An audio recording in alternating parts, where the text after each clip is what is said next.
एक जंगल में एक मन्नू नामी चिड़ा और उसकी बीवी रहते थे। उन दोनों का एक ही बेटा था। एक होने की वजह से वो उसकी हर ख्वाहिश पूरी करते थे और उसे किसी चीज की कमी नहीं होने देते। एक दिन बेटा, देखो तुमने सेब की फरमाइश की थी, मैं तुम्हारे लिए सेब ले आया हूँ, अब खा लो। नहीं पापा, मुझे सेब नहीं खाना, आप मुझे घुमाने के लिए ले जाओ। ठीक है मेरे बेटे, मैं तुम्हें घुमाने के लिए ले जाता हूँ, इसमें कौन सी बड़ी बात है मेरा बेटा प्यारा। नहीं, आप इसे घुमाने नहीं लेके जा सकते, ये बहुत बिगड़ जाएगा इस तरह। अरे नहीं बिगड़ता, एक ही तो मेरा बेटा है, अगर इसे ना घुमाऊं तो किसे घुमाने ले जाऊं। ठीक है भाई, मैं क्या कर सकती हूँ अब इसमें, मेरी तो कोई बात ही नहीं सुनता। मन्नू रानी की बात नहीं मानता और अपने बेटे को घुमाने के लिए घर से बाहर चला जाता है। ये बिगाड़ देगा मेरे बेटे को, अब मैं इसमें क्या करूं, ये तो बिगड़ता जा रहा है। कुछ दिनों बाद मन्नू अपने बेटे के कहने पर उसके लिए एक आम ले आता है। आकर ये देखो बेटा, मैं तुम्हारे लिए आम ले आया हूँ, तुमने आम की ख्वाहिश की थी ना, मैं तुम्हारे लिए ले आया हूँ, खा लो अब इसे, तुम्हें बहुत पसंद भी है। मन्नू जी, आप इसकी हर ख्वाहिश पूरी मत किया करें, ये बिगड़ जाएगा, फिर हमारे हाथ नहीं आएगा। अरे कैसी बातें करती हो, ये मेरा बेटा है और हमेशा मेरा ही रहेगा।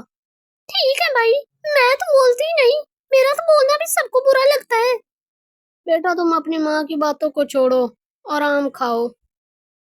वाह पापा, मुझे आम बहुत पसंद है, आप मेरे लिए ले ही आए। मन्नू और चिड़िया का बेटा वो आम खाने लग जाता है। कुछ दिन ऐसे ही गुजरते रहते हैं। मन्नू का बेटा बहुत बड़ा हो जाता है। एक दिन मन्नू कहता है, बेटा, अब हम बूढ़े हो गए हैं, तुम हमारे लिए खाना लेकर आया करो। ठीक है पापा, मैं आपके लिए खाना ले आऊंगा। मन्नू का बेटा उन दोनों के लिए खाना लेने के लिए वहां से चला जाता है। सारा दिन वो वापस नहीं लौटता। जब शाम को वो वापस घर आता है तो उसके साथ एक और चिड़िया होती है। उसकी माँ कहती है, बेटा, ये कौन है, मैं तो इसे पहली बार देख रही हूँ और ये तुम्हारे साथ क्यों आई है। हाँ बेटा, तुम तो खाना लेने गए थे, लेकिन ये चिड़िया कहाँ से आई तुम्हारे साथ। ये चिड़िया मेरी बीवी है, इससे मैंने शादी कर ली है पापा, और ये अब हमारे साथ रहेगी। बेटा तुमने इतना बड़ा फैसला कर लिया और हमें बताया भी नहीं, क्यों ऐसा क्यों किया तुमने। वो पापा, मैंने इसलिए आपको नहीं बताया कि आपने मानना नहीं था। लेकिन बेटा, मान तो जाते हम, शादी तो तुम्हारी करनी ही थी ना। बेटा तुम्हारी माँ ठीक कह रही है। बेटा क्या शादी पर तुम दोनों ही थे और कोई नहीं था क्या। नहीं पापा, चिड़िया के घर वाले भी थे हमारी शादी पर।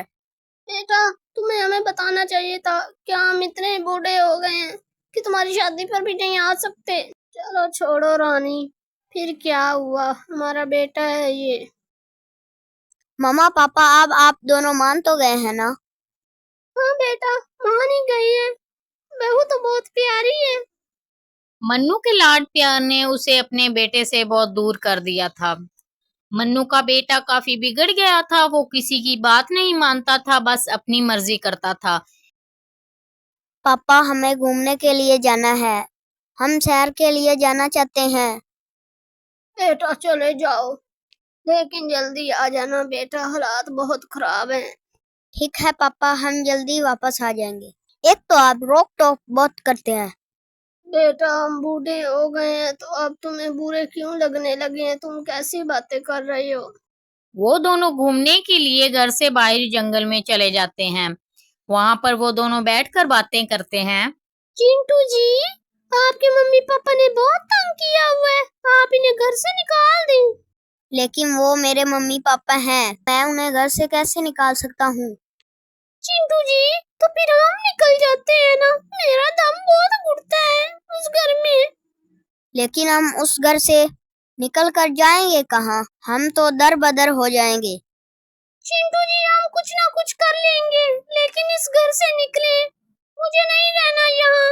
लेकिन ये आइडिया मुझे कुछ ठीक नहीं लग रहा। चिंटू जी, हम मेरे मम्मी पापा के पास चले जाएंगे, वो हमें रख लेंगे। ठीक है, तुमने अपने माँ बाप से बात कर ली है। वो हमें रखने के लिए तैयार हो जाएंगे ना? हाँ, बात कर ली है। आप बस चले, मैंने अपनी मम्मी से बात की थी। तो फिर ठीक है, हम चलते हैं घर और बात करते हैं मम्मा पापा से। वो दोनों शाम को जब घर लौटते हैं तो मन्नू अपनी बीवी के साथ बैठा होता है और उनसे कहता है, बेटा आ गए हो तुम दोनों, बहुत देर कर दी है, कहाँ रह गए थे, मैं परेशान हो रहा था। हाँ हाँ, हम आ गए हैं।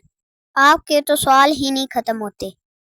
बेटा दिन ब दिन तुम बदतमीज होते जा रहे हो, तुम्हें अपने माँ बाप से बोलने का तरीका नहीं है, तुम्हें मैंने सिखाया नहीं।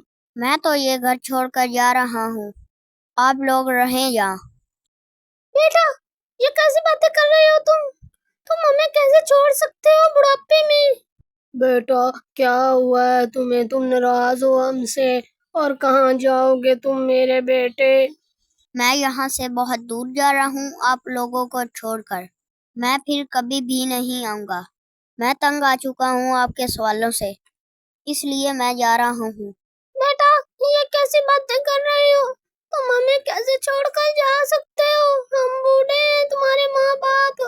बहू ये कैसी बातें कर रहे, क्या हुआ इसे, तुमने क्या पट्टियां पढ़ाई हैं इसे। मैंने कोई पट्टियां नहीं पढ़ाई। चिंटू जी देख ले, अब आपका बाप कितना बड़ा मुझ पे इल्जाम लगा रहा है। हाँ मैं देख रहा हूँ, जब से तुम आई हो तब से ये बदला बदला है, पहले तो ठीक था। पापा उसने मुझे कोई पट्टियां नहीं पढ़ाई, मैं ये बातें खुद कर रहा हूँ। बेटा हमें छोड़कर मत जाओ, मेरी बात मानो, मैंने तुम्हें बहुत प्यार से पाला है मेरे बेटे, मत जाओ छोड़कर। पापा मैं आपकी बात नहीं मानूंगा, आप मुझे मत रोकें, मैं नहीं रुकूंगा। बेटे रुक जाओ, हमारे पास तो तुम ही सहारा हो, हम कहाँ जाएंगे, बूढ़े हैं हम। लेकिन चिंटू अपने बूढ़े माँ बाप की एक नहीं सुनता और अपनी बीवी के साथ चला जाता है। देख लिया मन्नू जी, हमारे लाड प्यार ने इसे कितना बिगाड़ दिया है। मैं आपको रोकती थी लेकिन फिर भी आप इसके लाड उठाते रहते थे, हर बात इसकी मानते थे। हाँ मेरे लाड प्यार ने इसे बिगाड़ दिया है, ये हमें बुढ़ापे में ही छोड़कर चला गया, मैंने तो बड़ी उम्मीदें लगाई थी इससे। मन्नू जी अब हम खाना कहाँ से खाएंगे, हम तो बूढ़े हो चुके हैं अब। तुम परेशान मत हो, जाता है तो जाए, ये घोंसले फिकवा दो बाहर, अब हमारा कोई बेटा नहीं है। और तुम खाने के लिए परेशान मत हो, मैं खाना इकट्ठा कर लूंगा। हाँ हाँ मन्नू जी, मैं भी आपके साथ खाना इकट्ठा करने के लिए जाऊंगी, हम भूखे नहीं मरते। उस कम वक्त ने तो हमें छोड़ ही दिया है ना, अब हम कुछ न कुछ कर लेंगे। रानी के रोकने के बावजूद मन्नू ने अपने बेटे को बहुत लाड प्यार से पाला। वो अपने माँ बाप को छोड़कर चला गया और वो दोनों अकेले रहने पर मजबूर हो गए।